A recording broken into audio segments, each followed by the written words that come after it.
Del Hijo y del Espíritu Santo. Amén. Amén. Padre, hoy quiero pedirte por mis hermanos de presbiterio. Tú los conoces personalmente, tú conoces su nombre y sus apellidos, sus virtudes y defectos, sus alegrías y sus esperanzas, su fortaleza y su debilidad. Sabes toda su historia. Conoces su familia, los aceptas como son y los vivificas con tu espíritu. Tú, Señor, los amas no porque sean buenos, sino porque son hijos tuyos. Enséñame a quererlos de verdad, a imitación de Jesucristo, no por sus palabras o por sus obras, sino por lo que ellos mismos son, descubriendo en cada uno, especialmente en los más débiles, el misterio de tu amor infinito. Te doy gracias, Padre, porque me los has dado como hermanos. Todos son un regalo para mí, un verdadero signo visible y eficaz de la presencia de tu Hijo. Dame la mirada de Jesús para contemplarlos y dame su corazón para amarlos hasta el extremo, porque también yo quiero ser para cada uno de ellos signo vivo de la presencia de Jesús. Amén.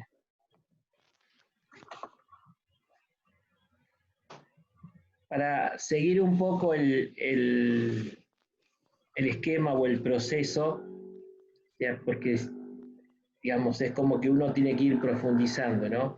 O sea, un poco el principio y fundamento, que sería la segunda parte de la primera charla, era que Dios me ama y Dios me habla, se comunica, quiere establecer un diálogo de amistad, de alianza conmigo, ¿no? La iniciativa gratuita de Dios, que quiere entrar en diálogo conmigo y bueno, particularmente con nosotros como sacerdotes, con nuestra vocación también al ministerio presbiteral, ¿no?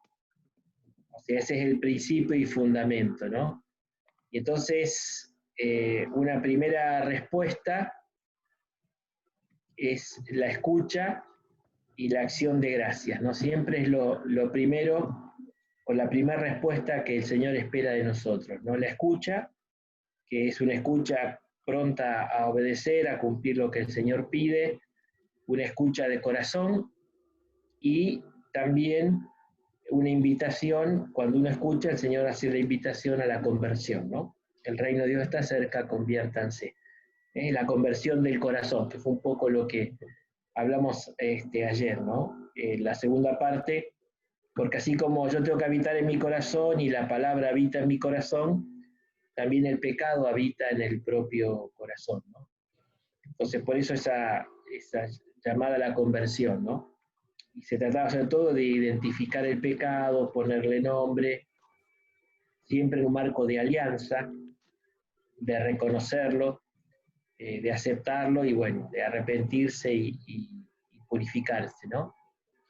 Ahora, en un retiro, creo que es importante ir un poquito más profundo, ¿no? No solo a los pecados puntuales, sino también analizar más en profundidad lo que está pasando en el propio corazón, ¿no? O sea, los deseos, las intenciones y también las tentaciones, ¿no?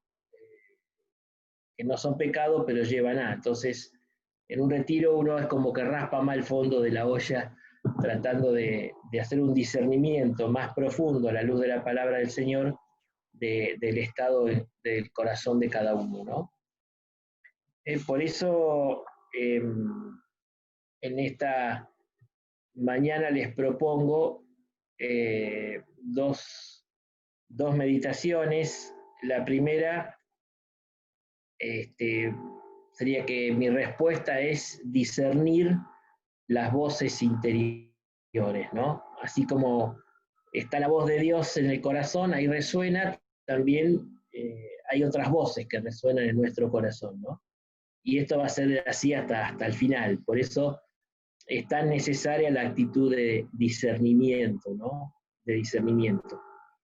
Y en esto hay que dejar entonces que la palabra sea más profunda y se meta más en lo interior, ¿no? Por eso ahí les ponía como copete arriba el famoso texto de la carta a los Hebreos, el cuarto, ¿no? Capítulo 4, ¿no? La palabra de Dios es viva y eficaz, más cortante que cualquier espada de 2 filos. Penetra hasta la división del alma y del espíritu y de las coyunturas y los tuétanos. Y es poderosa para discernir, ahí está el tema, la palabra tiene poder para discernir los pensamientos y las intenciones del corazón, que sería un poco la propuesta de esta primera parte de la charla, ¿no? O sea, digamos, animarse a hacer un discernimiento a la luz de la palabra de los pensamientos con los deseos que están detrás y las intenciones del corazón, ¿no? No hay cosa creada oculta a su vista, sino que todas las cosas están al descubierto y desnudas ante los ojos de aquel a quien tenemos que dar cuenta, ¿no? O sea, es muy, muy luminosa esta frase de la carta a los Hebreos, ¿no? Así que vamos a hacer un poquito este camino.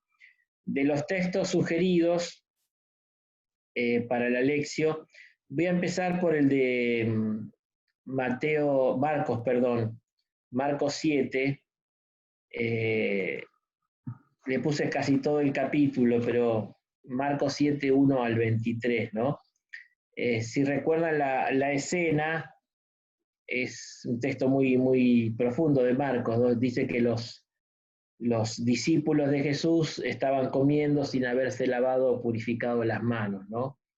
Entonces los fariseos los cuestionan, ¿no? A Jesús, ¿por qué tus discípulos no respetan? ¿Por qué hacen eso, no? Entonces Jesús se enoja un poquito y les critica, ¿no? Que son hipócritas, que este pueblo cita a Isaías, este pueblo me honra con los labios, su corazón está fuera de mí. Y le critica, le pone como ejemplo de hipocresía que declaran corbán para no ocuparse de la familia o de otras cosas. Bueno, o sea que le hace toda una defensa, hace Jesús de los discípulos ante esta crítica de no respetar, ¿no? Ahí está interesante porque los biblistas llaman intrusión, porque el narrador se mete en el relato y nos explica, ¿no? Que los judíos no comen sin lavarse las manos, es como que el narrador se mete, le llaman intrusión, ¿no? Para hacer una explicación para que entendamos por qué le piden esto a los judíos y por qué Jesús reacciona de ese modo, ¿no? Pero después, a partir del del versículo 17, dice el texto de Marcos que cuando se apartó de la multitud, entró en la casa. Puede que Jesús en Marcos tiene casa propia. Entró en la casa y sus discípulos le preguntaron por el sentido de la parábola, ¿no? Jesús le dice, ni siquiera ustedes son capaces de comprender. No saben que nada de lo que entra de afuera en el hombre puede mancharlo. Porque eso no va al corazón, sino al vientre y después se elimina en lugares retirados. Así Jesús declaraba que eran puros todos los alimentos, ¿no? Toda esta cuestión alimenticia, sabemos por los hechos de los apóstoles y por Pablo todo lo que esto genera, ¿no? Hasta el día de hoy la comida kosher y todas las cosas. Pero después interesante lo que dice Jesús del 20 al 23, ¿no? Dice, lo que sale del hombre es lo que lo hace impuro, porque es del interior, dice, del corazón de los hombres, de donde provienen las malas intenciones, las fornicaciones, los robos, los homicidios, los adulterios, la avaricia, la maldad, los engaños, las deshonestidades, la envidia, la difamación, el orgullo, el desatino. Esta es la traducción del pueblo de Dios. Son palabras tan difíciles en griego que cada traducción, pero bueno, se refiere un poco a toda la maldad que está en el corazón, ¿no? Dice, todas estas cosas malas proceden del interior y son las que manchan al hombre, ¿no? O sea, Jesús hace ese cambio, ¿no? Ya, mientras que para el judaísmo la impureza era de afuera hacia adentro, yo toco un cadáver, yo como algo, me vuelvo impuro, Jesús insiste que la pureza de corazón es la importante, ¿no? Y su contrapartida, que es la impureza de corazón, que está bien, es lo que está apuntando acá, ¿no? Sabemos cómo era toda la estructura del fariseísmo. Los autores hoy en día, hace poco hubo un congreso ahí en el bíblico sobre el fariseísmo, ¿no? En realidad, los mismos judíos en los textos se burlan del fariseo, pero es como digamos, es una especie de caricatura, ¿no? de una persona superficial. Eran personas profundamente religiosas, profundamente observantes de la ley, muy rígidos en la forma de observancia y justamente ponían todo el peso en el cumplimiento externo de las obligaciones de la Torá y de la ley, ¿no? Y por eso se juntaban solo entre ellos, ¿no? Se los llamaba los perujim, que significa los separados, ¿no? Ellos no comían con otros para no contaminarse, pero voy por lo que va a ser la segunda parte de la charla, ¿no? Esa actitud así de estricta observancia, de rigidez, de perfeccionismo, iba acompañada de un gran sentido de superioridad y de crítica y desprecio al resto de la gente, ¿no? Lo que llaman las amhares en hebreo, que son la gente del pueblo, la gente campesina, digamos, por ignorante. Entonces, dentro del mismo judaísmo generaban esta división. Ellos eran los cumplidores, los perfectos, los observantes, y todo el resto eran pecadores. Y bueno, eso se lo presenta también a Jesús y a sus discípulos, porque se escandalizaban de que Jesús no tenía esta estricta observancia como tenían ellos, ¿no? Por eso esta discusión lleva a estas afirmaciones finales que son las que más nos interesan a nosotros, ¿no? Hoy en día, ¿no?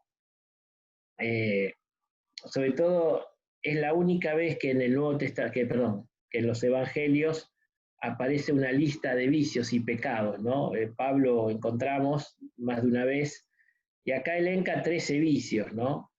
Que al comienzo pone los malos pensamientos, un poco lo que compendia todo lo demás, y después, más o menos, siguiendo los mandamientos de la segunda parte del Decálogo, va poniendo todos esos vicios o pecados interiores, ¿no?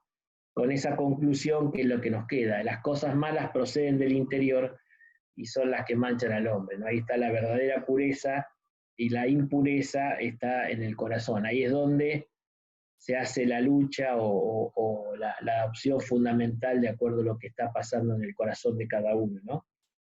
Por eso ahí les ponía en la charla, ¿no? En la hojita, que es la invitación, ¿no? Dice, el discípulo debe aprender a ver y a oír lo que pasa en su propio corazón enfermo para experimentar allí la redención que obra Jesús, ¿no? Dice, en el horizonte de la futura misión del discípulo, esto es fundamental porque, aunque no haya sido testigo ocular de todo lo que Jesús obró en Galilea, sí puede testimoniar lo que el Señor ha hecho en su propia vida, ¿no? O sea, lo importante es que nosotros tenemos que también tener esta experiencia concreta de la redención, del perdón de los pecados, de la liberación de todo esto, de nuestro corazón, del peso del pecado, y eso es lo que vamos a dar testimonio de que el Señor está obrando en nuestra vida, ¿no? Por eso es tan importante y necesario esta experiencia personal, ¿no? Del paso del pecado a la gracia, del perdón de Dios, ¿no?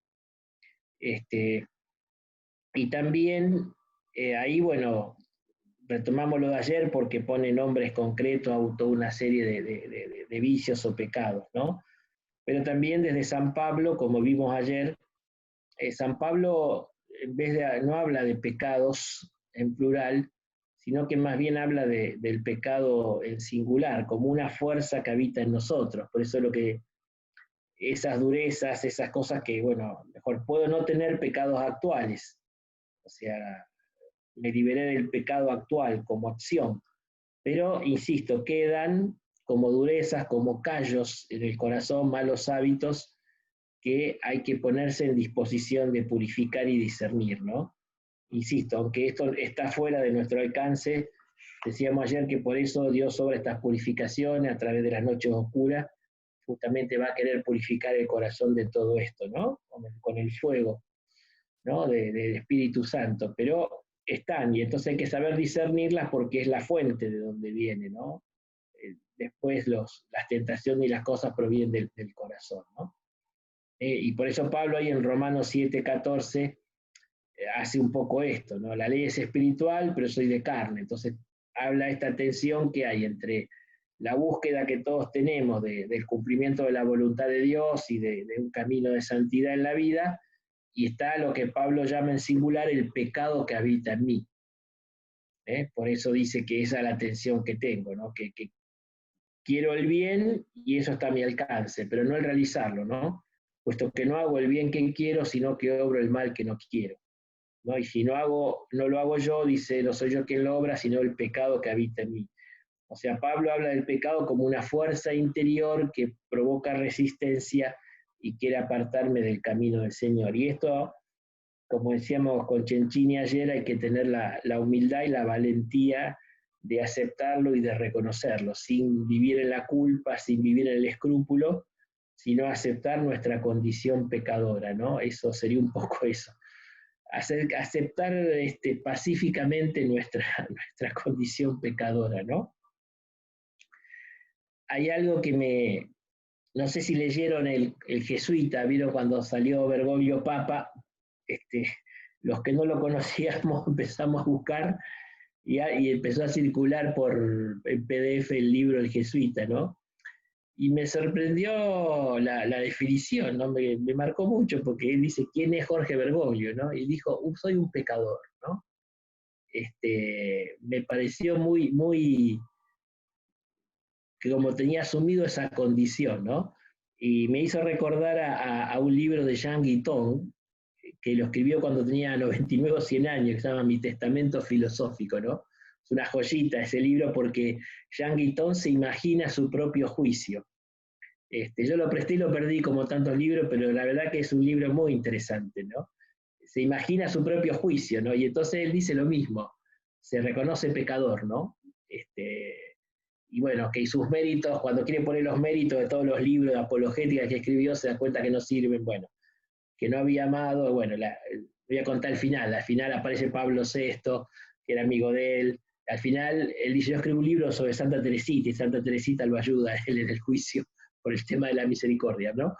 Pero me hizo acordar mucho eso, cómo la gente lúcida se reconoce pacíficamente pecador, ¿no? Por eso no hay que tener escrúpulos, sobre todo de cara a Dios, que eso va a ser la segunda parte de la charla, ¿no?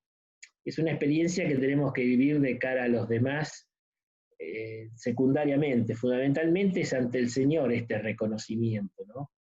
O sea, al Señor no lo vamos a engañar, ¿no? Por eso dice que la palabra, en cierto modo, nos desnuda ante Dios y es tonto querer engañar, ¿no? Él conoce, por eso ahí les propongo también un salmo, creo que el 139, ¿no? Señor, tú me sondeas y me conoces, o sea, ante el Señor estoy como estoy, entonces ahí es donde tengo que ver que mi verdad y tengo que aceptarme tal como soy, ¿no?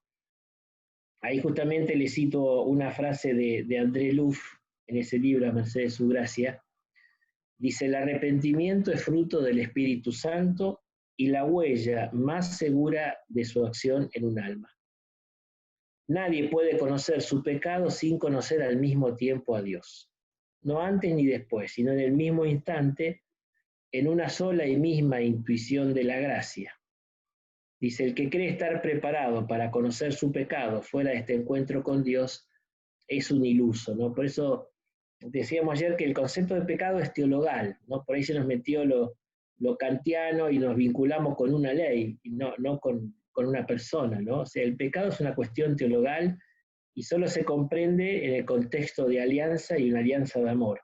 Y es ahí donde surge el verdadero arrepentimiento, ¿no? Que es la aceptación humilde y pacífica de los propios límites, ¿no? Por eso esto está muy ligado con lo que es la humildad, ¿no? Eh, Dicen los padres de la iglesia, cuando hablan de la humildad, dice que la humildad es como la llanura o el valle, mientras que el orgullo y la soberbia es la montaña, ¿no? Entonces la lluvia solo resbala en la roca y en lo montañoso y fecunda el valle, la tierra fecunda, ¿no? El humus de la humildad, ¿no? Y es donde la gracia realmente obra, en el corazón del humilde, ¿no? Por eso es muy fuerte toda la insistencia de la Escritura a vivir en esta humildad, que no es otra cosa que reconocer nuestra condición criatural, ¿no? O sea, el pecado original o la tentación original es no aceptar nuestra condición criatural y querer ser como Dios, ¿no? Y por eso es la humildad lo que nos mantiene protegidos de ese gran pecado, ¿no? Que lamentablemente se entiende, no se entiende fácilmente, ¿no? Los padres espirituales insisten que la humildad es como una cuarta virtud teologal, ¿no? es también, porque es teologal, la humildad es el reconocimiento de lo que uno es ante Dios. O sea, por eso es teologal, ¿no? Uno puede ser modesto, puede ser callado, puede ser discreto, puede tener bajo perfil, como se dice hoy en día, pero no es exactamente la humildad, ¿no? La humildad es el reconocimiento de lo que uno es ante Dios, ni más ni menos. Los dos extremos son equivocados, ¿no? O sea, el que se cree más de lo que es no está en la verdad, y la humildad es la verdad, dice Teresa, ni el que se cree menos, tampoco es baja autoestima ni complejo de inferioridad, porque no es exactamente la humildad, ¿no? A mí siempre llamó la atención que el libro de los Números, capítulo 12, versículo 3, dice: Moisés era un hombre muy humilde, más que hombre alguno sobre la faz de la tierra, ¿no? Fíjese que llama humilde, el hombre más humilde que existió sobre la faz de la tierra, a un líder nato que se puso, se enfrentó a la autoridad, que se puso al hombro del pueblo para rescatar. Así que vemos que no es la humildad, la pasividad, la pusilanimidad, la humildad es otra cosa, ¿no? Es el reconocimiento de lo que uno es realmente ante Dios, ¿no? Por eso, si uno quiere ver un ejemplo de humildad, tiene que ir a la Virgen, ¿no? Y al Magnífica. Ahí ella glorifica al Señor, se siente honrada, reconoce todo lo que el Señor, las maravillas que logró, pero se lo atribuye todo a Dios y no a sí mismo. Y eso es la clave, ¿no? Esa es la clave, atribuir todo a Dios. Decía San Agustín: Dios se hizo hombre y tú, hombre, reconoce que eres hombre. Toda tu humildad consiste en reconocer lo que eres. O sea, la humildad, insisto, sin afectación, es reconocer lo que uno es ante los ojos de Dios, ¿no?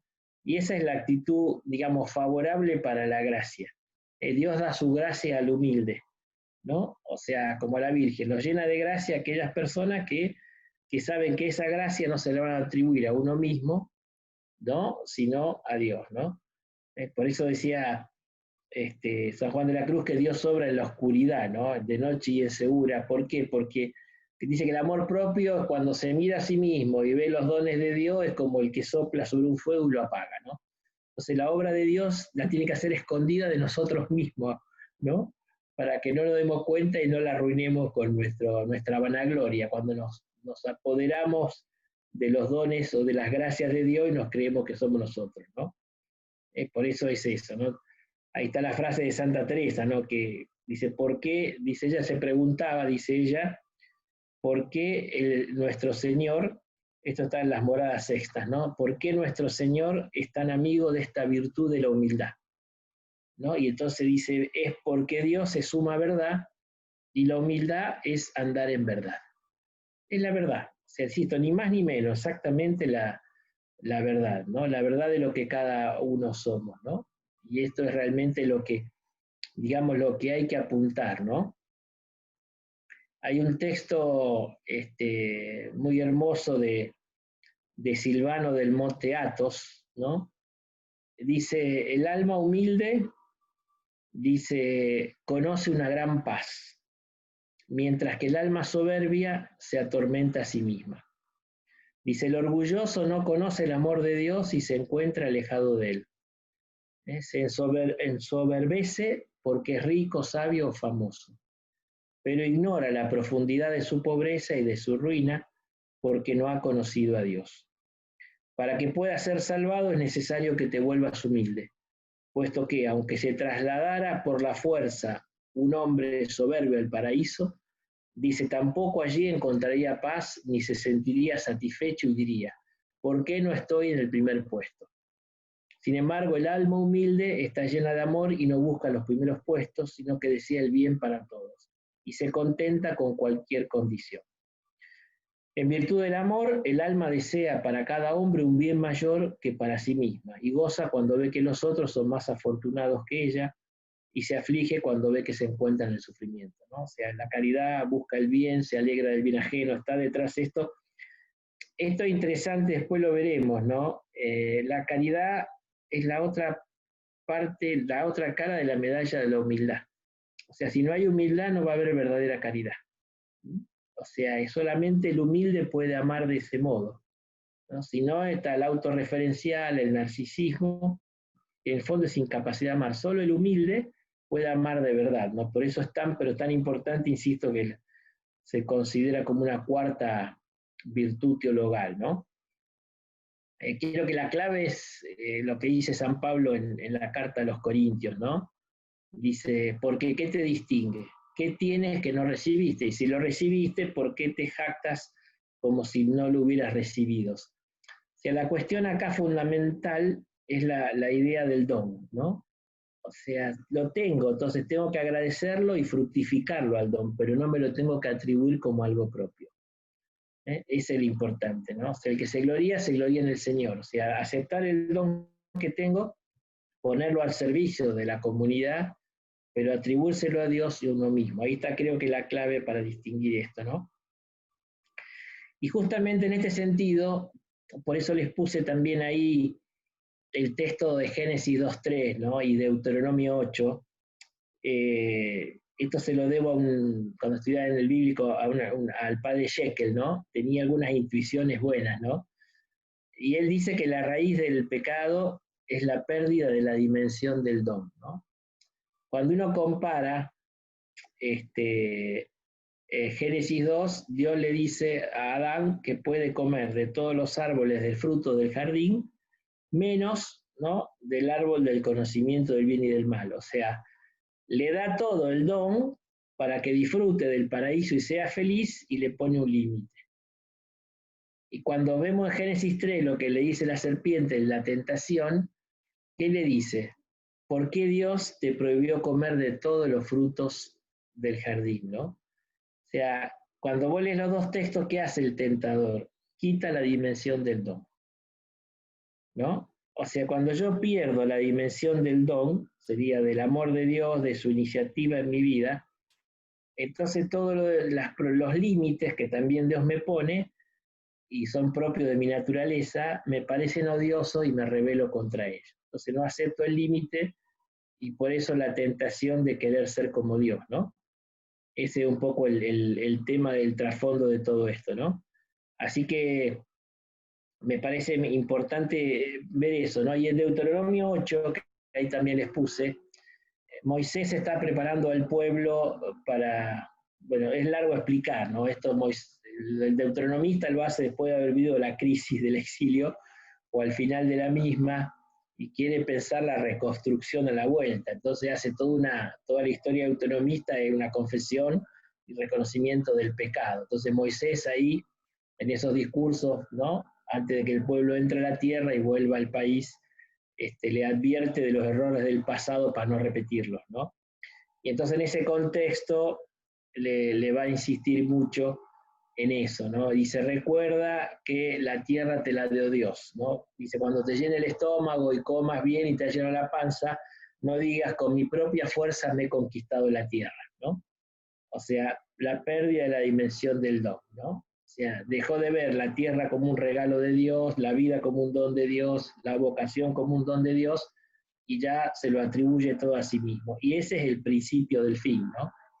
Por eso insisto, siempre las tentaciones empiezan, digamos, en lo personal o espiritual, empiezan con la pérdida de la dimensión del don. Cuando yo me dejo de ver todo lo bueno, todo lo positivo, por eso la acción de gracias, ¿no?, que es tan necesaria, es el gran antídoto, no solo contra la envidia, sino contra la tentación, ¿no? O sea, la memoria agradecida de los dones de Dios en la propia vida es el gran remedio contra la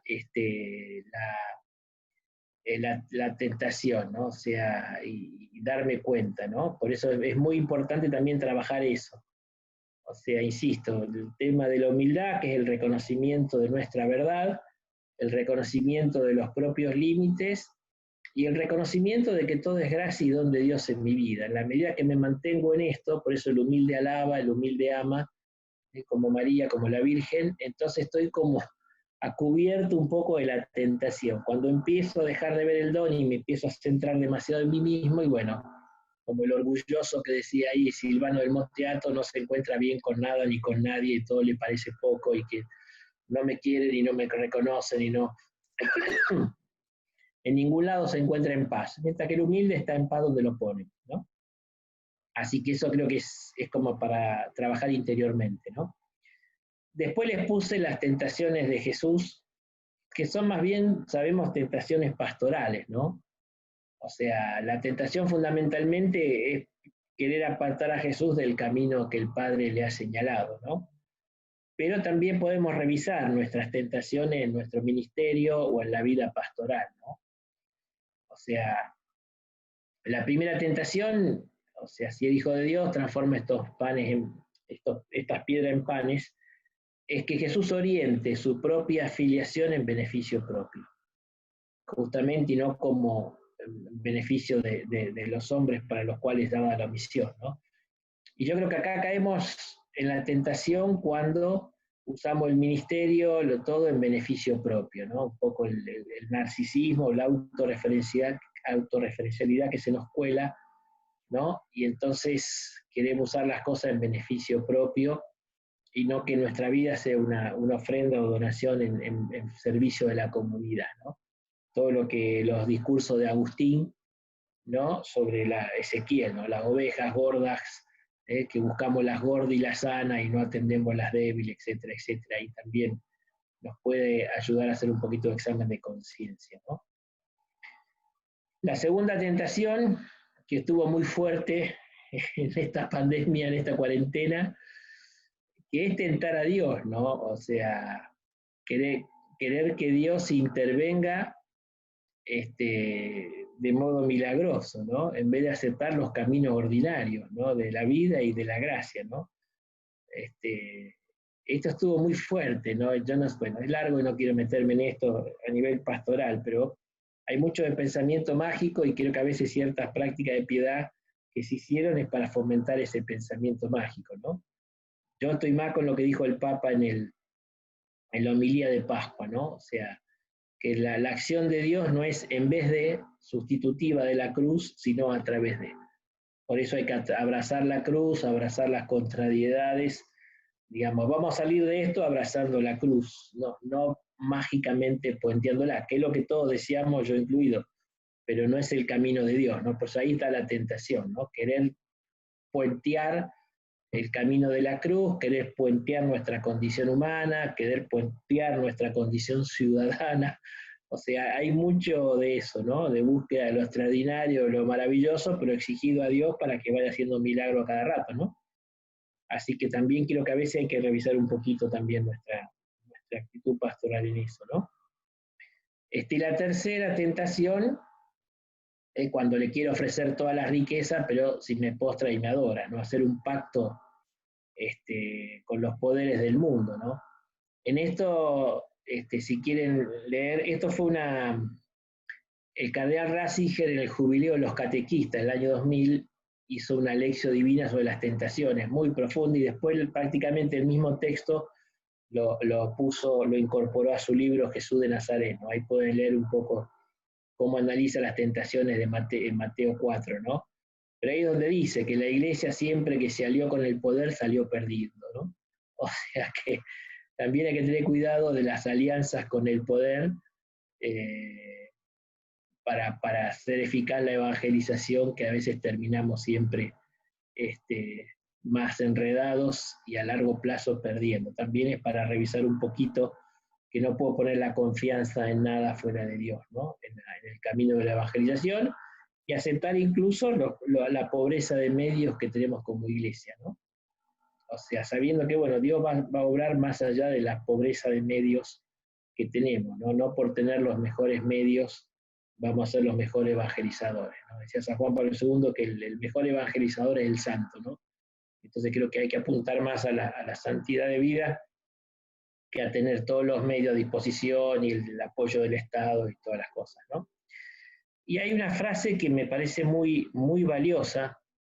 Yo confieso y soy parte de ello que los biblistas a veces decimos mucho disparate, herejía y todo lo que quieran, pero encontré François Bobón tiene el comentario ahí en Sígueme al Evangelio de Lucas, esto lo dice de las tentaciones de Lucas, pero la verdad que tiene una frase interesantísima, se ve que el hombre tiene sensibilidad espiritual, ¿no? Porque él concluye, después de estudiarlas exegéticamente, las tres tentaciones, dice, en las tres tentaciones Jesús no quiere nada para sí mismo, por eso no pone a prueba a Dios. Me pareció magistral. En las 3 tentaciones, Jesús no quiere nada para sí mismo. Por eso no pone a Dios a prueba. O sea, no se busca a sí mismo, no es narcisista, no es autorreferencial. Si él sabía que el Padre lo que le pedía era la kenosis, el vaciamiento, la entrega y la donación. Y no se buscó a sí mismo en la actividad pastoral, por eso no buscó la oveja gorda, ni beneficiarse del ministerio, ni tener la fama y el éxito por los milagros que él pueda hacer, ni el poder aliarse a los poderes del mundo para tener éxito y triunfar. No se buscó a sí mismo. No se buscó a sí mismo. Me parece muy buena esta intuición, ¿no? Ahí está el remedio para la tentación, es no buscarnos a nosotros mismos, ¿no? O sea que creo que lo más importante, ¿no? Por eso el cardenal en su momento Ratzinger, y bueno, después Benedicto en Jesús de Nazaret, termina esta lección divina sobre las tentaciones, hablando de la adoración, ¿no? Dice que la adoración y fe en el único Dios, ¿no? Dice que ahí es como se vence, reconocer que Dios es Dios, o como dice Van Bremen, dejar a Dios ser Dios, ¿no? Ese es el, digamos, no es alguien que yo manipulo, sino alguien al que yo sirvo y que obra muchas veces de modo desconcertante para mi vida, ¿no? Pero yo no tengo otra cosa que seguirlo abrazando lo que él me pone delante, ¿no? Termina el Papa Benedicto citando a un jesuita alemán, Alfred Delp. Dice que fue ajusticiado por los nazis y él decía, el pan es importante, la libertad es más importante, pero lo más importante de todo es la adoración, ¿no? Insisto con eso, ¿no? Dice que el reconocimiento que Dios es Dios, la adoración, es la gran superación de la tentación, ¿no? Que Jesús hace y que combate con la palabra, ¿no? También ese detalle no es menor, ¿no? Los padres del desierto, a Rectiton, creo que se llama ahí uno de los escritos de ellos, que buscaban distintas frases bíblicas como para defenderse de la tentación, ¿no? De los logismoi que llaman ellos, que eran sobre todo los pensamientos, ¿no? Ellos dicen que el monje que domina el pensamiento es el monje perfecto, ¿no? Esto también quisiera que hagamos el discernimiento de los pensamientos y de los deseos, porque ahí está muchas veces la raíz de las cosas, ¿no? Es lo que psicología se llama los fantasmas. ¿Cuántas veces nos hacemos, bueno, con esto del coronavirus estamos llenos, o sea, muchas veces los miedos, los temores, los bloqueos, todas las cosas están en nuestra cabeza y no tanto en la realidad, ¿no? Por eso el principio de realidad que es tan importante, ¿no? Y entonces, claro, esos deseos insatisfechos, algunas cosas, frustraciones, terminan siendo pensamientos, ¿no? Que los demonios que llamaban los padres de la iglesia, ¿no? Los gismó, y esos pensamientos que el monje era torturado por eso, hasta que los podía vencer, ¿no? Pero insisto, muchas veces la tentación está en nuestra propia cabeza, ¿no?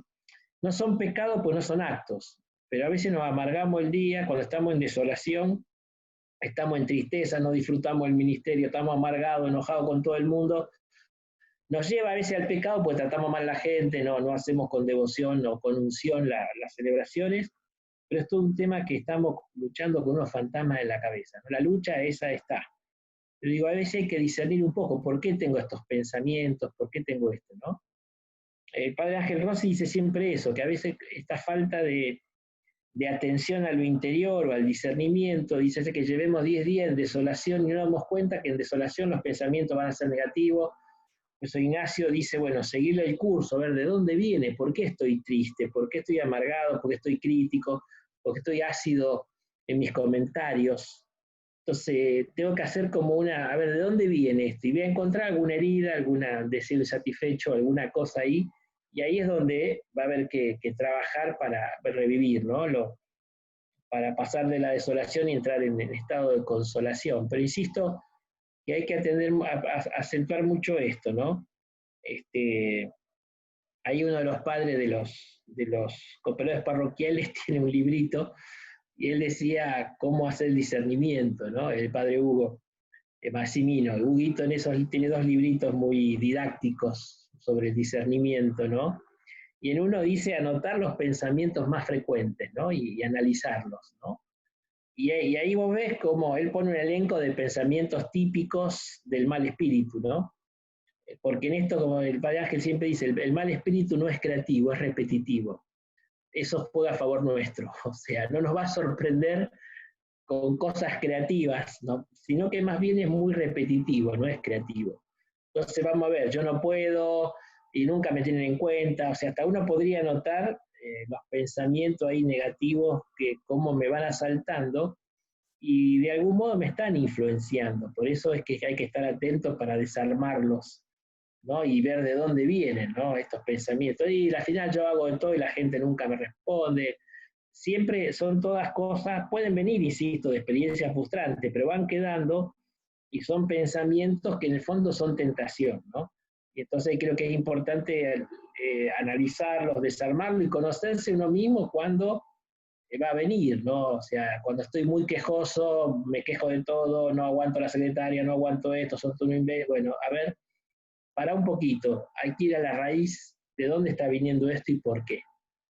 Y eso es lo que uno se pone delante del Señor y pide transformar eso. Por eso en un retiro creo que también es bueno revisar un poquito esto, ¿no?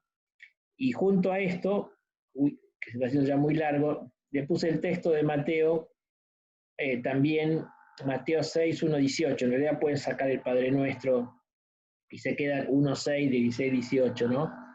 Cuando habla del texto que leemos el miércoles ceniza, ¿no? La oración, el ayuno y la limosna, que en realidad el texto, la estructura literaria del texto, no apunta tanto a esas prácticas judías que la comunidad a la cual escribe Mateo lo tenía, sino Mateo, bueno, Jesús ahí quiere hacer ver la intención, que es muy importante la intención por qué hago las cosas, ¿no? O sea, qué es lo que está detrás de las cosas buenas que hago. O sea, porque vieron que en los ejercicios están las tentaciones de las primeras semanas, que son las de la charla de ayer, donde, bueno, el mal se presenta tal cual es, ¿no? O sea, y es la primera forma de tentación que nos quiere llevar al pecado, apartar el camino, cometiendo el mal. Y eso está claro. Pero también está cuando el tentador tienta bajo especie de bien, ¿no? Como ángel de luz, dice ahí San Ignacio. Entonces, ojo porque no solo nos tienta para hacer cosas malas, sino nos tienta para hacer con mala intención cosas buenas. Los fariseos eran muy oradores, muy rezadores, muy ascéticos, muy ayunadores, ¿no? Y también hacía mucho ruido con la limosna cuando la ponían ahí en el templo, ¿no? Como dice el Evangelio de la Viuda. Ahora, ¿qué intención está detrás? ¿Buscaban agradar a Dios o buscaban agradar a los hombres, ¿no? Insisto, esto está muy fuerte, ¿no? En von Balthasar, en un libro muy misterioso, pero muy profundo, que si no os hacéis como niños, él explica que nuestra psicología se forma por la aprobación. O sea, el chico todo lo que sonríe y llora es para buscar la aprobación de los padres, y eso se forma casi algo esencial de nuestra psicología. Entonces, de un modo u otro, todos estamos buscando la aprobación.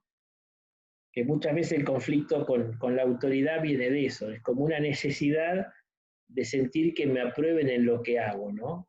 O sea, insisto, es muy profundamente humana, ¿no? Por eso también hay noches oscuras pastorales que se purifican a veces la aprobación cuando hago algo con buena intención y me interpretan mal, o la persecución de los buenos, que también puede darse, ¿eh?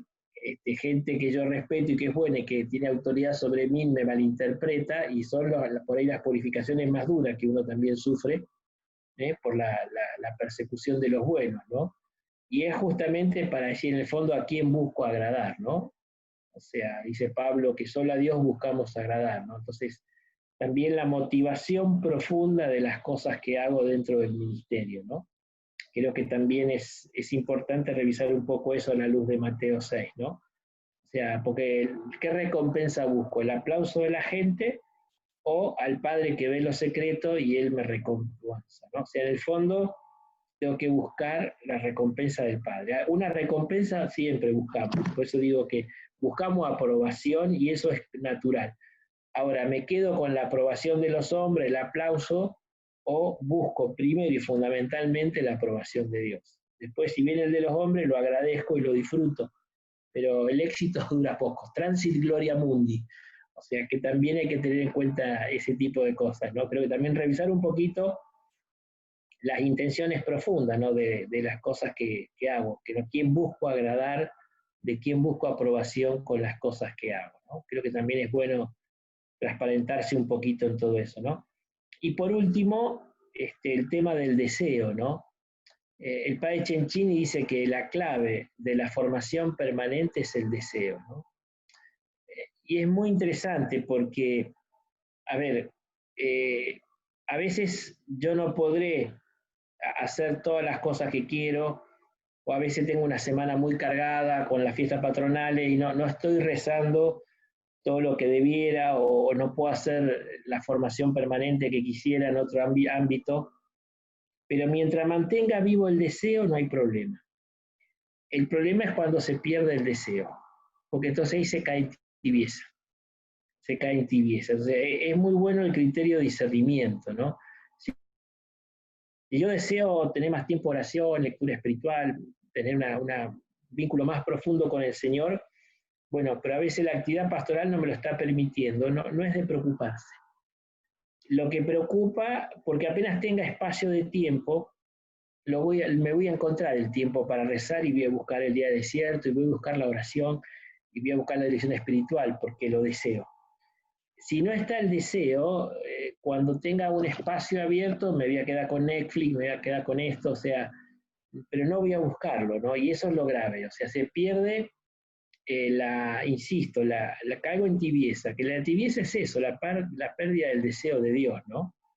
En ese sentido dice Cencini, deseo como contenido, o sea, calidad del deseo, y deseo como dinamismo, capacidad y libertad para desear, ¿no? Justamente a veces está ahogado el deseo de Dios, ¿no? Y es como el motor fundamental de la vida espiritual, ¿no? Lo del Salmo, mi alma tiene sed de ti, ¿no? Ahí encontré justo una frase interesante de Bernardo Olivera, este monje trapense que era abad acá en Los Toldos, no en Los Toldos, bueno, ahí más al sur, en Azul. Y después fue abad general cuando sucedió la tragedia ahí de los mártires, ahí del norte de África, de Argelia. Él era el abad general, por eso escribe un libro sobre el martirio de estos de Argelia.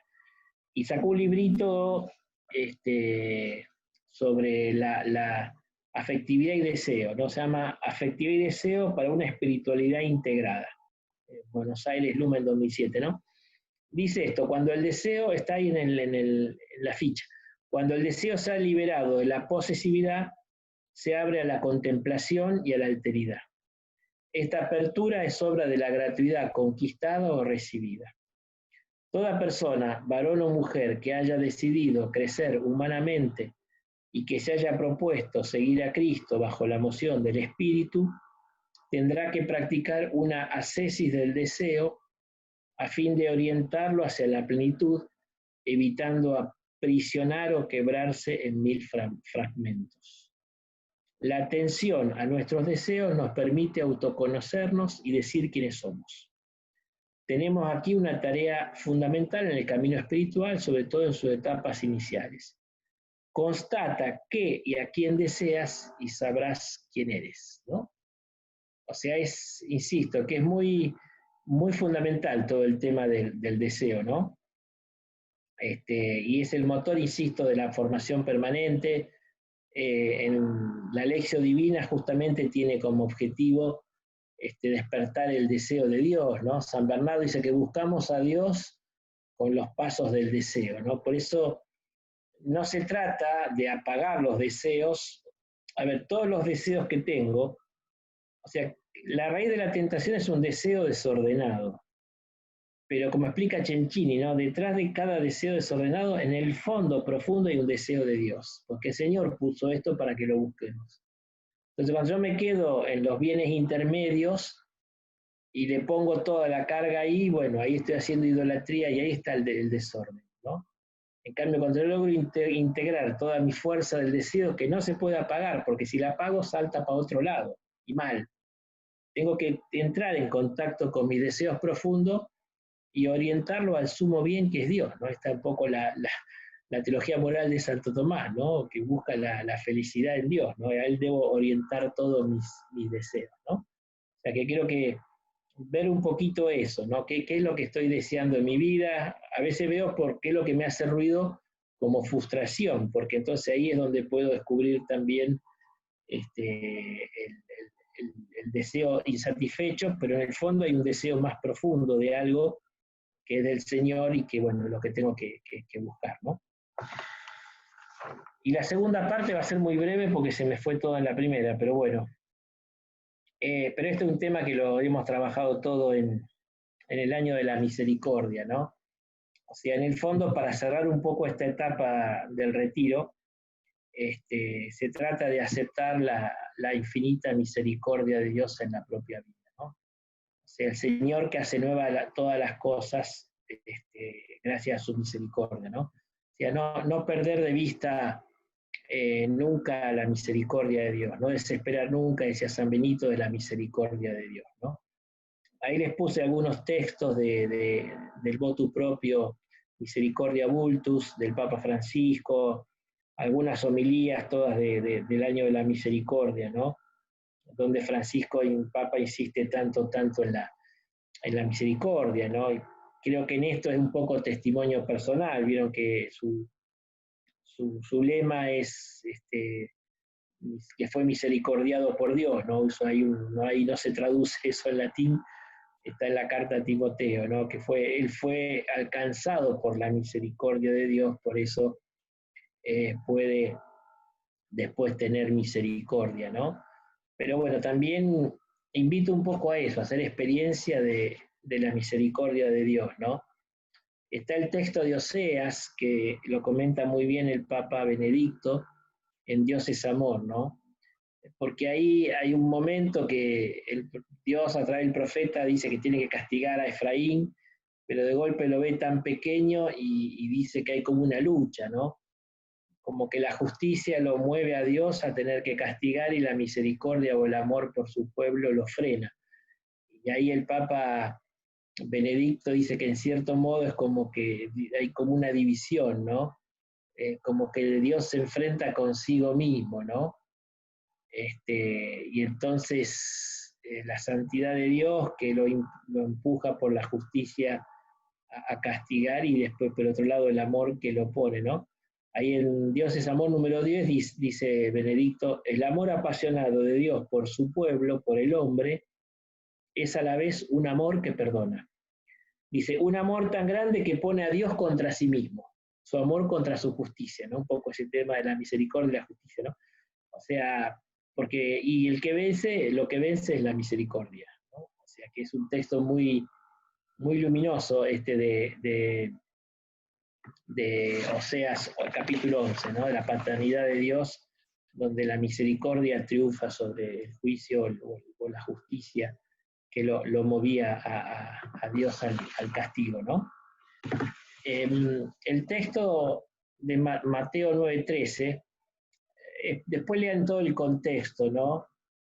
Porque ahí también cita Oseas 6:6, ¿no? Vayan, aprendan qué significa, yo quiero misericordia y no sacrificios, porque yo he venido a llamar a los justos, no he venido a llamar a los justos, sino a los pecadores, ¿no?